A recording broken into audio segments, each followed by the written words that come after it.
Members of the local business community are being urged to incorporate more environmentally friendly and energy efficient features in their buildings.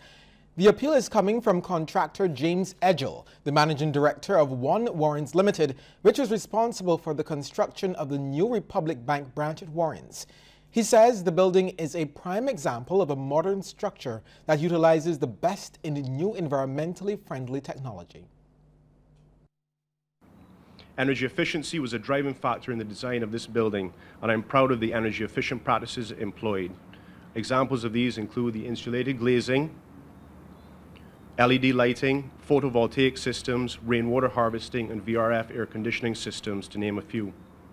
We also strive to provide the amenities which will enhance the working environment, and One Barbados Place will feature an outdoor entertaining area, secured parking and dedicated gym, all which will improve the wellness and experience of persons working in the building. Meanwhile, Mr. Edgell adds that his company has also been selected by the Barbados National Standards Institute and the CARICOM Region Energy Efficiency Building Code to collaborate in setting best practice standards for buildings throughout the Caribbean. He says this will ultimately lead to more efficient and healthier workplaces.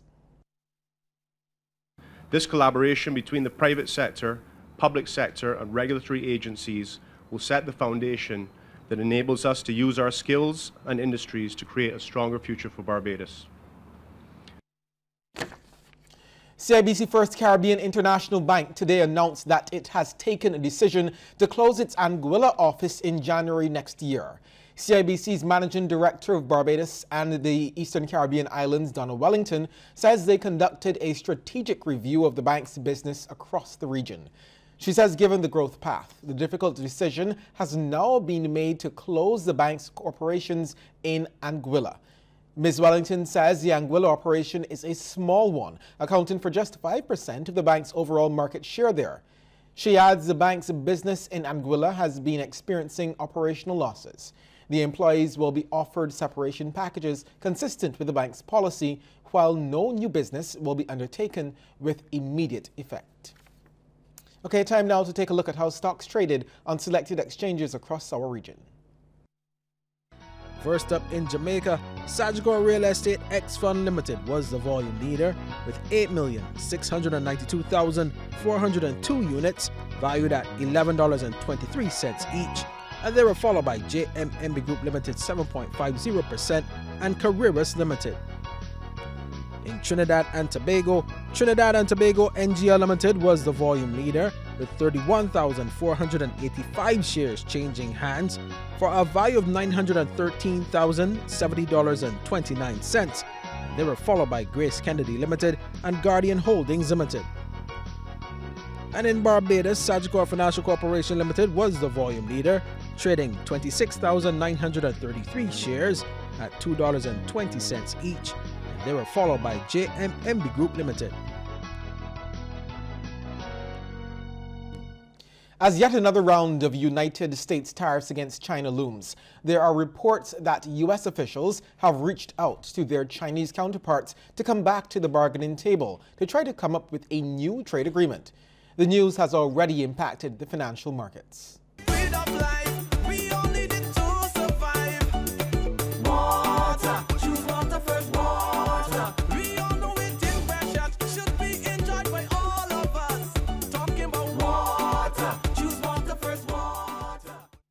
We're on the road for this edition of Water Wednesdays on an acre and a half of land adjacent to the Bridgetown Sewage Treatment Plant.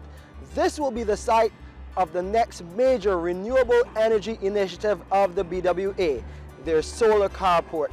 To tell me more about what this means for the Barbados Water Authority and what it means for you, the general public, we have Nathan Hart. He's a project engineer with the BWA. So Nathan, you've broken ground on the solar carport. What is happening here? So as you can see right now, Shane, yes, it's about 2 to 3 weeks that we would have broken ground. You recognize that what is happening is that you have a substructure that is going up. As you recognize, we are now coming out of the foundation there. So right behind me in the distance, you can see something that looking like gabion boxes, but it's really structural steel works that's going to go down into the substructure, which will represent the subworks in order to hold the frame of the solar carport in here. As you recognize, it's a major project. In previous episodes, we recognize that it is in the heart of Bridgetown in the Fontebelle area. It is in walking distance from the Kensington Oval, and this will represent, to me, the Bridgetown upgrade for solar car parking. Not only that, there will be also charging stations for electric vehicles from this. So there's two forms of cost savings: one via paid parking, and secondly, the energy that is collected from the sun in the carport will then be tied into the grid also, and that's another cost-saving measure that we have developed via this grant funding project change. Okay, this grant funded project, you mean $3.5 million under the UAE solar project, indeed, that will have great possibilities once it gets off the ground. Now, this is just one of several solar renewable energy initiatives under the BWA. Exactly, Shane, and not only that, apart from assisted to this project is the Bomiston 420 kilowatt system. That is slated to start with the contractors and subcontractors in a 2 weeks' time. Both of these projects, Shane, are slated to finish by November the 30th. And as you can see, major construction both from contractors, subcontractors, and also from Barbados Water Authority staff. A lot of civil works is going on here right now. So with the economic situation that we face, we are trying to get this project finished before year end. So at the end of the day, the economic returns and the cost saving possibilities for a cash-strapped organization like Barbados Water Authority, we can see the benefits of these. And hopefully we are slightly behind schedule, but with the input of Barbados Water Authority and the joint efforts of Aku Energy, which is the award-winning contractor, and subcontractor Solar Watt, Joshua Hunt, we are working in a team effort to ensure that we meet the deadline of November the 30th. Okay, so there you have it. November the 30th is that deadline. So for Independence Day, Barbados should have a new solar car park right here in the city. And it's all because of this renewable energy project being undertaken by the Barbados Water Authority. We will keep you updated, and of course, you can see it right here when it opens on Water Wednesdays. To view this or a previous episode again, please go to our website, www.barbadoswaterauthority.com. You can go to our Facebook page for additional updates as well. That's the Barbados Water Authority's Facebook page. Or you can just type in Water Wednesdays in YouTube. You'll find us there.